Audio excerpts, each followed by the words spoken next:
नमस्कार दोस्तों, स्वागत है आपके अपने ही प्रिय चैनल प्राचीन ज्ञान में। दोस्तों, आज जो जानकारी हम आपको देने जा रहे हैं ये बहुत ही ज़्यादा ज्ञानवर्धक जानकारी है। चाहे भूखे मर जाना, परंतु 4 व्यक्तियों से कभी भी मदद मत मांगना। ये जो कहानी हम आपको बताएंगे ये बहुत ही ज़्यादा मोटिवेशनल कहानी है। यकीन मानिए, इस कहानी को सुनने के बाद आपको अपने जीवन काल में बहुत सारी प्रेरणा मिलेगी।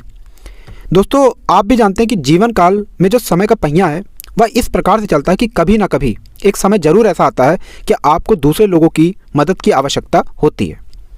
लेकिन वास्तुशास्त्र में कुछ ऐसे लोगों के बारे में बताया गया है जिनसे हमें कभी भी मदद नहीं मांगनी चाहिए। किसी भी ऐसे व्यक्ति से मदद की गुहार नहीं लगानी चाहिए जिनके बारे में स्पष्ट तरीके से वास्तुशास्त्र में लिखा हुआ है, और उसी की जानकारी हम आपको वीडियो में देने जा रहे हैं। दोस्तों, कई ऐसे दुष्ट प्रवृत्ति के लोग होते हैं जिनके पास अगर आप मदद मांगने जाते हैं तो मदद करना तो बहुत ही दूर की बात है, वह आपका अहित करेंगे। इसीलिए दोस्तों, आपको 4 लोगों से हमेशा बच करके रहना चाहिए। हम कहानी की शुरुआत करें उससे पहले आपसे हाथ जोड़ के निवेदन है कि अगर आप हमारे चैनल पर नए हैं, पहली बार आए हैं, तो चैनल को सब्सक्राइब करना मत भूलिएगा, क्योंकि हमारे चैनल पर आपको हिंदू पुराणों की हर जानकारी, प्रेरणा वाली बातें जानने को मिलेंगी, जिससे आपके जीवन काल में सुख समृद्धि का वास होगा। इसलिए अभी तक आपने वीडियो को लाइक नहीं किया है, वीडियो को लाइक करके तुरंत ही चैनल को सब्सक्राइब कर लें। तो दोस्तों, एक जंगल में एक कौवे का जोड़ा रहता था, कौवे और कौवा। और वह जंगल पूरी तरह से नष्ट हो चुका था। उस जंगल के जितने भी जीव जंतु थे वह जंगल छोड़ के जा चुके थे। कौवे और कौवा 3-4 दिन तक ऐसे ही टहलते रहे, उड़ते रहे, डाली पर बैठते रहे, परंतु उनको खाने के लिए कुछ नहीं मिल रहा था। 3 और 4 दिन के बाद जब कौवे और कौवा एक डाली पर बैठे हुए थे तो वह यह देखते हैं कि वहाँ पर एक शिकारी कुत्ता मुंह में 4-5 रोटी दबाए हुए आता है और वह डाली के नीचे बैठ जाता है। वृक्ष पर जो कौवी और कौवा बैठे हुए थे वह नीचे ध्यान से उस शिकारी कुत्ते को देखते हैं। तो जो कौवी और कौवा में कौवी थी वह कुत्ते से कहती है कि हम 3-4 दिन से भूखे हैं, क्या आप हमें थोड़ी सी रोटी दे सकते हैं? शिकारी कुत्ते बहुत ध्यान से उस कौवी को देखता है और कहता है, ठीक है, तुम नीचे आ जाओ, हम साथ में बैठ के खाते हैं। दर्शकों, एक बात कही गई है कि बेईमानी की 2 निशानी, नीचे गर्दन, मीठी वाणी। दुष्ट लोगों की यह पहचान होती है कि इनकी वाणी बहुत ही मीठी होती है, ताकि सामने वाले को एहसास ना हो कि इनका मन कितना काला है। मतलब कि आपको पता ही नहीं चलेगा कि सामने वाला व्यक्ति कितना बेईमान है, यह आपको किस हद तक नुकसान पहुंचा सकता है। यही जो दुष्ट लोग होते हैं इनकी पहचान होती है, नीचे गर्दन, मीठी वाणी। तो दोस्तों, कौवा जो होता है वह यह सब देख रहा होता है। तो कौवी कहती कि क्या मैं नीचे आ जाऊं, क्या आप मुझे रोटी दोगे? तो कुत्ता कहता है, हाँ बेशक, मैं तुम्हें रोटी दूंगा, और नीचे बैठ करके हम मिल बांट के खाते हैं। तो दोस्तों, कौवी जो होती है वो अपनी डाली से उड़ना शुरू कर देती है, लेकिन उसी वक्त कौवा उससे कहता है कि रुक जाओ, तुम कहाँ जा रही हो?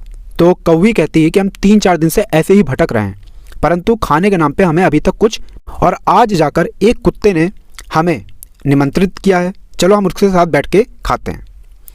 तो दोस्तों, कौवा कहता है कि तुम्हें शायद दिख नहीं रहा है कि वो एक शिकारी कुत्ता है, वह रोटी देना तो बहुत दूर की बात है, वह तुम्हें कच्चा ही चबा जाएगा।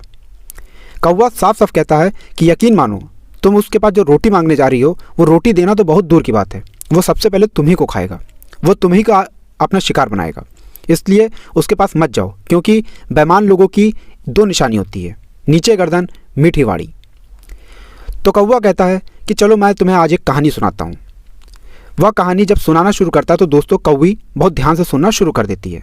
कृपया करके आप लोग भी बहुत ध्यान से सुनिएगा जो कौवे की कहानी है, क्योंकि ये एक ऐसी कहानी है जिसको अगर आप सुनते हैं तो यकीन मानिए आपको अपने जीवन काल में बहुत सी कठिनाइयों से, परेशानियों से हमेशा के लिए मुक्ति मिलेगी, छुट्टी मिलेगी, और आप अपने जीवन काल में इस कहानी से एक अच्छी प्रेरणा पाएंगे। लेकिन उससे पहले आपसे निवेदन था दोस्तों कि अभी तक आपने वीडियो को लाइक नहीं किया है तो वीडियो को लाइक करना मत भूलिएगा। तो दोस्तों, कौवा ये कहानी सुनाता है कौवे को कि एक वृक्ष पर एक मैना का जोड़ा था। उसी वृक्ष के नीचे सांप का बिल भी था। मैना जब भी वहाँ पर अपने अंडे देती थी, सांप अपने बिल से निकल कर आता था, उसके अंडों को खा जाता था। मैना इस चीज़ को देखती रही। कई बार तो मैना ने यह तक देखा कि जो वो अंडे दे रही है उसमें से जब छोटे छोटे बच्चे निकलते थे वह सांप अपने बिल से निकल कर आता था, उन बच्चों को भी खा जाता था। एक तरीके से वह जो कर रहा था उससे उस मैना का वंश खत्म होता चला आ रहा था। लेकिन दिक्कत की बात यह थी कि मैना कुछ नहीं कर सकती थी। वो सिर्फ रो धो के रह जाती थी और ऐसा ही चलता रहा। एक दिन मैना बहुत परेशान हो गई और वह अपने घोंसले पर बैठकर रो रही थी। तो उसी वक्त होता यह है कि वहाँ से एक तोता निकलता है। वह मैना को जब रोता हुआ देखता है तब उस मैना के पास जाता है और पूछता है कि तुम आखिर इतना क्यों रो रही हो, क्या हुआ।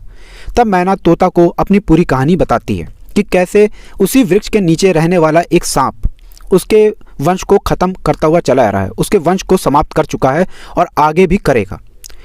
तो तोता एक बहुत अच्छी बात कहता है दोस्तों कि जब कोई बीमारी हो तो हमें उसका तुरंत इलाज करवा लेना चाहिए, वरना वह बीमारी कब उग्र रूप ले ले ये हमें पता नहीं चलता है। तो मैना से कहता है कि अगर इस सांप को हम दूर फेंकाएं तो मैना कहती है कि अगर आप इस सांप को दूर फेंक कर आते हो या किसी तरीके से इसको दूर ले जाते हो तो ये दूसरे जीव जंतुओं के वंश को ख़त्म करेगा। फिर तोता बहुत देर सोचता है और कहता है कि अगर इस सांप को हम नष्ट कर दे तो मैना कहती है ये बहुत अच्छी बात है। अगर इस सांप को नष्ट कर दिया जाए तो ये किसी भी जीव जंतु के वंश को नष्ट नहीं कर पाएगा, किसी भी जीव जंतु को इसको देख के डरने की ज़रूरत नहीं होगी। तो तोता कहता है कि चलो मेरे साथ एक झील, हम वहाँ से मछलियाँ लेकर आते हैं। तो मैना चौंक जाती है और पूछती है उस तोते से कि ना आप मछली खाते हो ना मैं मछली खाती हूँ, तो क्यों हम लोग मछली लेकर आएँ। तो वो कहता है बस तुमको वही करना है जो मैं तुमसे कहने जा रहा हूँ, जो तुमको बताने जा रहा हूँ। तो मैना उसकी बात को मान जाती है और दोस्तों तोता और मैना जाकर झील से बहुत सारी मछलियाँ लेकर आते हैं और एक वृक्ष के सामने उन मछलियों की लाइन लगाना चालू कर देते हैं। एक वृक्ष के नीचे एक बिल था जिसमें नेवला रहता था। उसके बिल के सामने पहले एक मछली रखते हैं, उस मछली के पहले एक मछली रखते हैं, फिर इसी क्रम अनुसार नेवले के बिल से लेकर सांप के बिल तक तोता और मैना क्रम अनुसार मछलियों को रख देते हैं। फिर ये लोग अपने डाली पर बैठ जाते हैं। फिर होता यह है कि नेवला अपने बिल से निकलता है और अपने सामने एक मछली को देखता है। वह पहले एक मछली खाता है, दूसरी मछली खाता है और क्रम अनुसार मछलियों को खाता चला जाता है। जब वो सांप के बिल तक पहुंचता है तो वो उस बिल को देखकर ये समझता है कि लग रहा है कि इस बिल के अंदर मछलियों का भंडार है, चलो अंदर जाते हैं, हो सकता है कि हमें और भी ज़्यादा मछलियाँ मिल जाएँ। फिर दोस्तों नेवला लालच में उस बिल के अंदर घुस जाता है और वह वहाँ पर देखता है कि वहाँ पर एक सांप बैठा हुआ है। और ये बात तो हर कोई जानता है कि नेवला और सांप की दुश्मनी कितनी पुरानी है। दोस्तों नेवला तुरंत ही सांप पर आक्रमण कर देता है और उसको टुकड़े टुकड़े कर डालता है। जब वो सांप के बिल से बाहर निकलता है नेवला, तो उसका पूरा मुंह खून से रंगा होता है। तो तोता और मैना तुरंत ही नेवले को धन्यवाद करते हैं। तो नेवला उनकी तरफ देखकर चौंक जाता है और कहता है कि तुम मुझे धन्यवाद क्यों कर रहे हो, मैंने क्या किया है। तो मैना अपनी पूरी कहानी उस नेवले को सुनाती है। तो नेवला कहता है कि अब तुम्हें घबराने की ज़रूरत नहीं है, तुम अपने वंश को आगे बढ़ा सकते हो। कहने का तात्पर्य यह है दोस्तों कि आपको ये बात समझनी होगी कि उस वक्त तोते ने जो भी कदम उठाया वो उसके भले के लिए उठाया, लेकिन कौवा कहता है इस कहानी को सुनाते हुए कौवे को कि हमें अपने जीवन काल में कभी भी 4 लोगों से मदद नहीं मांगनी चाहिए, कभी भी 4 लोगों से मदद की गुहार नहीं लगानी चाहिए। एक तो हमारा दुश्मन, कभी भी हमें अपने दुश्मन से मदद की गुहार नहीं लगानी चाहिए, क्योंकि अगर हम अपने दुश्मन से मदद की गुहार लगाते हैं तो वो हमारा नुकसान ही करेगा। दूसरा, ऐसे किसी भी व्यक्ति से हमें मदद की गुहार नहीं लगानी चाहिए जो अंधकार से घिरा हुआ हो, क्योंकि जो व्यक्ति खुद अंधकार से घिरा हुआ है वो आपको कभी भी सही रास्ता नहीं दिखा सकता है।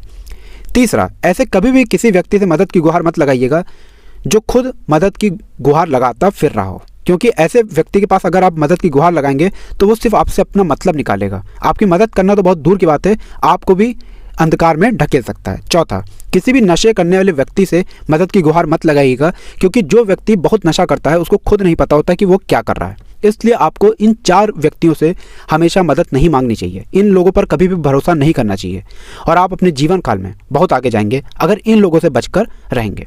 उम्मीद है ये कहानी आपको बड़ी अच्छी लगी होगी। तो अभी तक आपने वीडियो को लाइक नहीं किया है, वीडियो को लाइक कर दें और